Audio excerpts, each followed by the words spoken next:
Today we're going to look at a problem that plagues people from the basic to the intermediate to the advanced level, which is what to do when your partner grabs your ankles after you open up the closed guard, all right? And gi, no gi, this problem is persistent, and to be able to counter it, there are a few different ways we can do it. We're going to take a look at one that tends to be a little bit more conservative, pretty high percentage. Before you do that, go ahead and take a look down below to make sure that there are no links that you're missing or things we want to share with you. We're in the closed guard. We are locked up. First things first, generally, we like to pass standing up. We don't like to try to open the guard down on our knees. If you try to do that, you run into problems with attacks to your upper body. Your partner's legs are super close to you.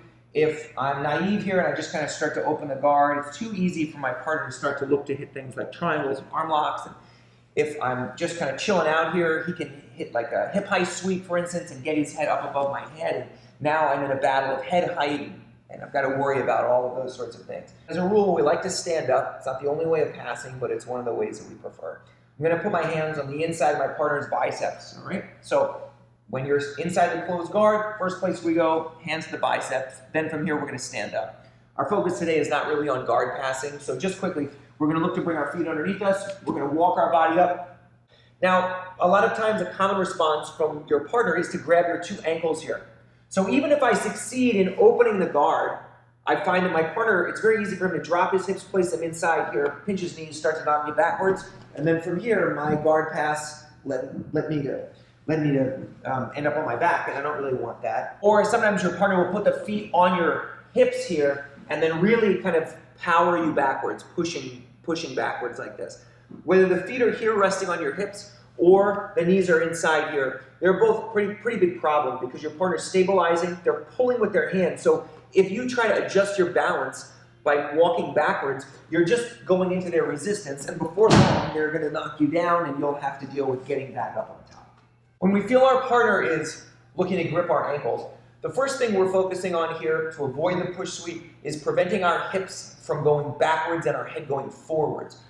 So if I keep my hips back and my head forward and he drops his hips here, it's pretty easy for him to find space to knock me backwards. Now, that's not true if I really exaggerate the position. So like if I really bring my head forward here, then it's going to be hard for him to knock me backwards.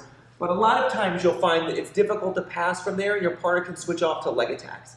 A good strategy here, instead of having your head way too far forward or your hips way too far back where your weight can get put on your heels, is to bring your hips into your partner. So as soon as I feel him starting this action of knocking me backwards, I'm going to thrust my hips forward almost as if I'm going to sit on top of him. And in fact, we do lower our level a little bit here and put some weight down. This isn't going to stop the sweep, but it's going to buy you enough time to bring your chest forward so that you can put a hand here, thumb inside on your partner's heel.